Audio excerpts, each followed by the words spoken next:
Fernando Ruiz, señor ministro de Salud, buenos días. Buenos días, Julio. Un saludo para ti y todos tus oyentes. El promedio de muertos diarios antes de la protesta por cuenta del COVID era 430 al día. Si se calculan los muertos diarios por encima de 430, que era lo que venía antes del paro, y se suman, da 4.093 muertos, suponiendo que el 100% del incremento es debido a las protestas. Señor ministro, ¿de dónde sale la cifra de los 10.000 muertos por cuenta del paro?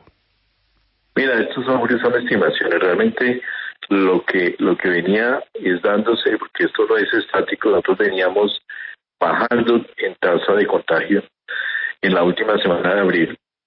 Este último tercer pico se había expresado fundamentalmente debido a las movilizaciones de Semana Santa, y lo que esperaríamos es que si hubiera continuado eso, ahorita estaríamos en un nivel, yo estimaría entre 150 y 250 muertes día. Desafortunadamente el número se subió y probablemente en los próximos días vamos a ver incrementos por encima de los 600 muertos diarios, de manera que se nos generó un cuarto pico. Ese cuarto pico va a tener unas dimensiones muy parecidas a las anteriores, donde la tasa de mortalidad probablemente va a estar entre 8.000 y 10.000 muertes como exceso de mortalidad. Sí, ministro, yo quiero que le expliquemos a nuestros oyentes y bueno, también para nosotros entender cómo funciona esa forma en que ustedes adjuntan el número de muertos diariamente, porque bueno, la cifra de ayer tenemos 754 con el ajuste de Valle y Cundinamarca que no se había subido, pero ¿cómo hacen para ustedes para sacar esa cifra definitiva? ¿Cuántos días tienen los departamentos para subir esos números de fallecidos y sacar ustedes el consolidado? Muy importante la pregunta. Primero, todavía no hay datos del 354, se estará confirmado hoy hasta las 4 de la tarde cuando el Instituto Nacional de consolide, porque es que es muy importante el proceso. En primer lugar, los muertos que se reportan cada día no son los muertos del día anterior, son los muertos de varios días anteriores, muertos acumulados durante varias, incluso semanas anteriores. De manera que lo que se presenta en el día es el acumulado de los muertos que se han venido registrando y se han venido revisando por parte del Instituto Nacional de Salud. El Instituto Nacional de Salud tiene que hacer toda una revisión completa de que si la persona aparece en el registro de afiliación, en el RUAF, que es el registro de afiliación, hacer la crítica si la causa de mortalidad realmente es atribuible al COVID, y esa revisión que se hace de manera exhaustiva día a día por cada uno de los fallecidos. Entonces, todo ese proceso, además, tiene unas demoras también, un proceso también al interior de cada Secretaría de Salud antes de que le lleguen al Instituto Nacional de Salud. Por esa razón, nosotros utilizamos como indicador de seguimiento fundamentalmente los fallecimientos por fecha de inicio de síntomas, que sí nos dan una expresión de cuántos muertos corresponden exactamente a la progresión de la curva, o los muertos por fecha de fallecimiento, las muertes por fecha de fallecimiento, que son indicadores más precisos del reflejo del día específico que el dato que se presenta cada día, que simplemente es el registro acumulado de muertes que se va alimentando día a día. Señor ministro, el presidente de la República dijo que más de 10.000 muertos se habrían podido prevenir sin las aglomeraciones. ¿Él tiene algún documento científico que de pronto pueda sustentar, o ustedes desde el Ministerio de Salud, que pueda sustentar este dato? Mira, los estudios de causalidad usualmente se hacen a través de estudios controlados, se llaman estudios controlados, y se hacen se hacen a posteriori. Usualmente se entregan resultados meses después de que se ha generado un fenómeno. Entonces, es un fenómeno muy complejo de medir, como es la atribución de la mortalidad. Hay un estudio recientemente publicado que estudió 4 ciudades, al menos en una ciudad encontró evidencia, que fue en la ciudad de Cali, de atribución de esa mortalidad. Es un estudio que no fue hecho por el gobierno ni por el Ministerio de Salud. Sin embargo, todavía es un estudio preliminar en cuanto he analizado solamente un pequeño periodo de tiempo y no he analizado la totalidad de la masa de mortalidad que hemos tenido, que todavía evidentemente no ha terminado en este cuarto pico. ¿Qué es lo que nosotros siempre hacemos? Ya con base en el conocimiento y en el seguimiento que hacemos de toda la pandemia, hemos podido establecer relaciones de tiempo y de interrelación y relación indirecta entre eventos como aglomeraciones y situaciones de pico. El primer pico relacionado con la poscuarentena, la apertura; el segundo pico con todos los movimientos de aglomeraciones en el mes de diciembre y en el mes de enero; el tercer pico que se insinuó con las aglomeraciones de Semana Santa; y este cuarto pico que se podría atribuir o relacionar, más que atribuir, relacionar con las aglomeraciones que se hicieron durante el mes de mayo. Siempre 7 días a 10 días después del momento en que se dan estas aglomeraciones. Y este último pico, al ser tener una expresión tan continua durante más de mes y medio, ha mostrado esa extensión tanto en el contagio como en el número de fallecimientos. Claro, ministro, pero ustedes en esa medición han tenido en cuenta, por ejemplo, la apertura económica en casi todo el país, porque en este momento pues ya vemos que el comercio está abierto, pero por ejemplo también los bares y las discotecas en varias ciudades, y eso causa aglomeraciones. ¿Lo tuvieron en cuenta para poder dar esa cifra? Sí, mira, indudablemente las aglomeraciones generan, todo tipo de aglomeración genera afectación. Pero lo que sí es curioso, lo que sí es muy significativo en este último pico, es que tú miras los indicadores de movilidad de las ciudades más afectadas. La movilidad de las ciudades más afectadas se redujo en todo lo que eran espacio público, a pesar de las aglomeraciones, en espacios públicos, en todo tipo de lugares, incluso lugares de trabajo, y se incrementaron en viviendas y en supermercados. Aquí nos sucedió un fenómeno muy particular, y es que la mayor parte de la gente, de la población, ante las manifestaciones decidió quedarse en su casa. Evidentemente no había transporte público, la movilización por transporte público se redujo de manera sustancial, y el contagio se dio por las personas que salieron. Ese contagio se podría dar a las personas que salieron, regresan a su casa, y el contagio se realiza al interior de las viviendas, donde hay mucho mayor número de interacciones.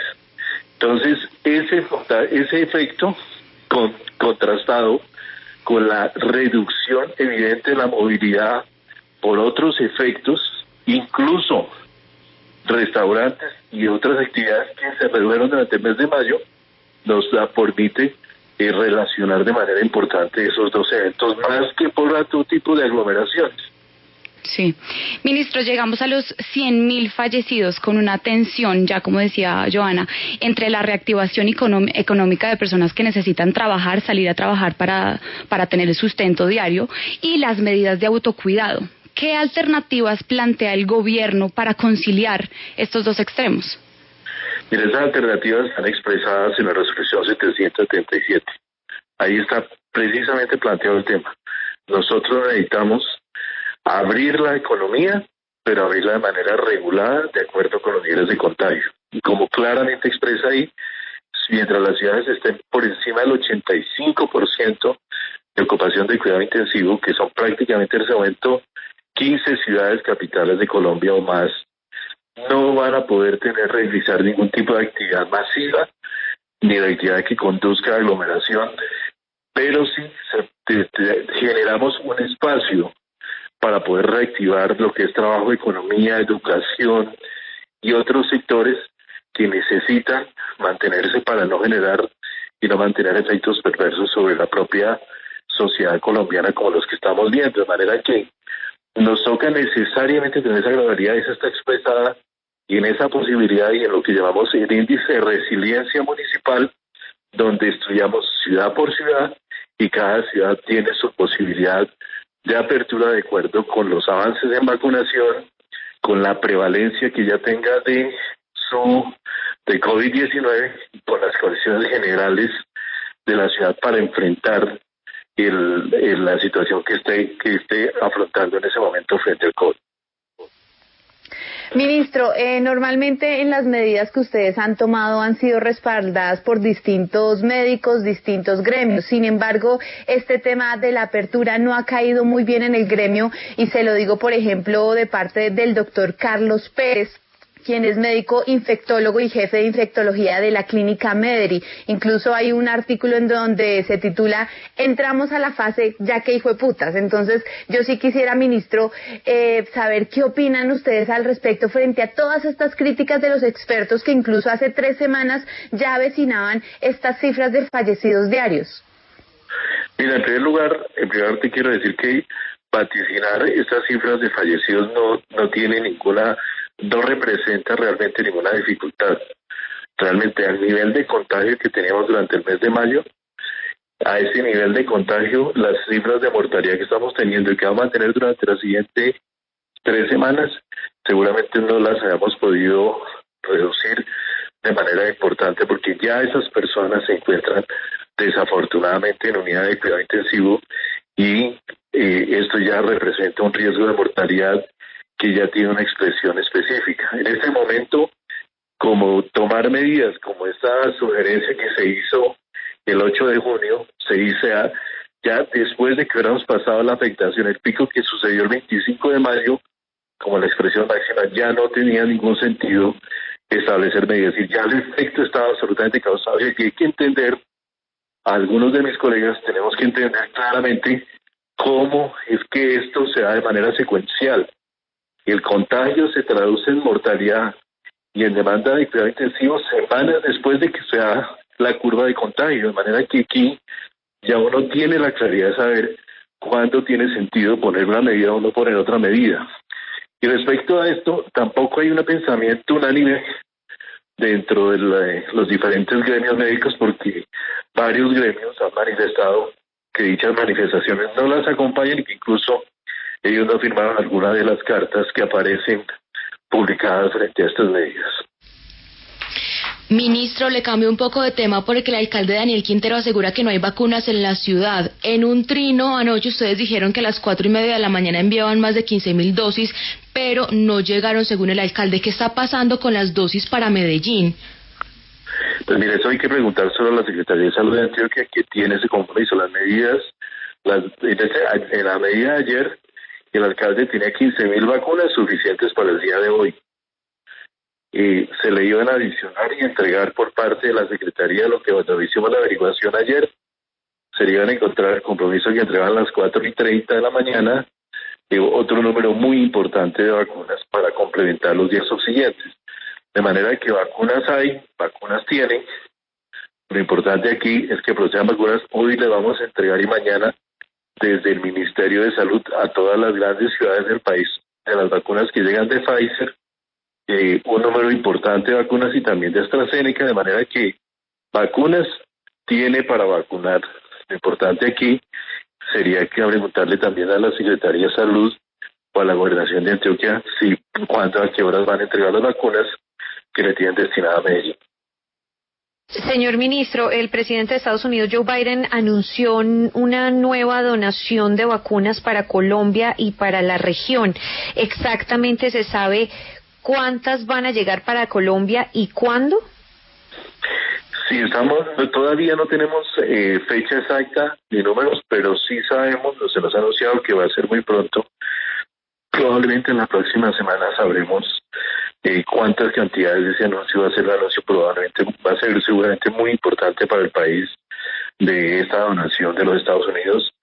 Ya se hicieron los procesos de evaluación del país frente a su capacidad y competencia para manejar cierto tipo de vacunas, y la evaluación fue bastante satisfactoria, probablemente una de las más satisfactorias de todas, lo cual nos va a posibilitar recibir un número bastante importante de vacunas de esta nueva donación de los Estados Unidos. Ministro, se ha anunciado por parte del gobierno, y sobre esto yo le había preguntado en días anteriores, que la segunda dosis de la vacuna Pfizer se estará aplicando en tres meses, no 21 días como se establece. Pfizer emitió un comunicado y dijo que las recomendaciones sobre el intervalo de la dosificación se basa en los datos del estudio de fase 3 y puntualizan en el comunicado. El estudio de fase 3 de Pfizer-BioNTech sobre la vacuna COVID-19 se diseñó para evaluar la seguridad y la eficacia de la vacuna tras un programa de 2 dosis separadas por 21 días. La seguridad y la eficacia de la vacuna no se han evaluado en diferentes esquemas de dosificación, ya que la mayoría de los participantes en el ensayo recibieron la segunda dosis dentro del intervalo especificado, 21 días. Ministro, ¿de dónde salieron esos 3 meses de intervalo que se le va a aplicar a los colombianos? Porque Pfizer no lo reconoce como un intervalo válido dentro de sus estudios.